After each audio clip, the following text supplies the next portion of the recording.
கர்த்தருடைய காயப்பட்ட கரங்கள் உங்களை சுகமாக்கும். உங்களுக்கு ஒரு பெரிய விடுதலையை கொண்டு வரும்.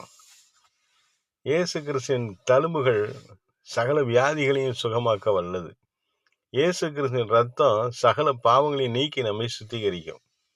பாவத்தின் சம்பளம் மரணம். இயேசு கிறிஸ்துடைய கிருபை வரம் நித்திய ஜீவனை கொடுக்கிறது. அவர் சிலுவையில சிந்தின ரத்தத்தினால மிகப்பெரிய பாவ மன்னிப்பாகிய ஒரு மீட்பு நமக்கு உண்டாயிருக்கிறது. நீங்க இயேசு கிறிஸ்துடைய சமூகத்துக்கு வந்து, ஆண்டவரே என் பாவங்களை மன்னிங்கன்னு சொல்லும் பொழுது, உங்கள் பாவங்களை மட்டுமல்ல, உங்க பாவங்களின் தோஷங்களையும் அவர் மன்னிக்கிறவர். அவர் தான் பரிகாரம்.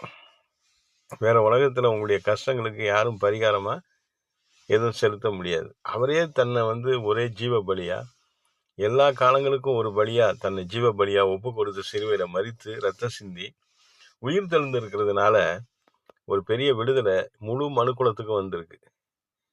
கர்த்தர் முழு மனுக்குலத்தையும் விடுவித்திருக்கிறார். நீங்க சந்தோஷமா தான் இருக்கணும், மகிழ்ச்சியா தான் இருக்கணும். இயேசு கிறிஸ்து உயிர் தெழுந்திருக்கிறார். அவர் உயிர் தெழுந்ததுனால தான் நம்ம வேதனைப்படணும். அவர் மரணத்தை ஜெயித்ததுனால நீங்களும் மரணத்தை ஜெயித்து நித்திய ஜீவன் பெறுவீர்கள். உங்க சின்னதா இருக்கிற இந்த சின்ன சின்ன கஷ்டங்கள், இப்ப இருக்கிற சின்ன சின்ன பாடுகளை குறித்து நீங்க கவலைப்பட வேணாம்.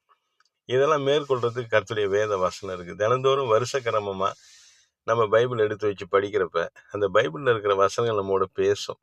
ஏன்னா அது கர்த்தருடைய ஜீவனுள்ள வார்த்தை. அந்த வார்த்தை நம்மளோட பேசும் பொழுது நம்ம அதுக்கு கீழ்ப்படியணும். அந்த வார்த்தையை நம்ம சிந்திக்கணும், நிதானிக்கணும். அந்த வார்த்தைக்கு நம்ம கவனமா செவி கொடுக்கணும், அதுக்கு கீழ்ப்படியணும். அந்த வசனத்தை நம்ம வாழ்க்கையில செயல்படுத்தணும்.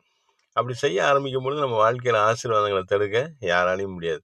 கர்த்தருடைய வசனம் தான் சாத்தானை முறியடிக்கும். கர்த்தருடைய வார்த்தைகள் தான் பிசாசின் கிரியைகளை அழிச்சு போடும். இயேசு கிறிஸ்து ரத்தமும் கர்த்தருடைய வார்த்தைகளையும் நீங்க சேர்த்து எடுத்து வைத்து எப்பொழுது நீங்க ஜெபிக்க ஆரம்பிக்கும் பொழுது, வாழ்க்கையில செயல்படுத்த ஆரம்பிக்கும் பொழுது உங்களுக்கு வெற்றி தானாகவே தேடி வரும். கர்த்தர் உங்களை ஆசீர்வதிப்பாராக. ஆமென். அல்லேலூயா.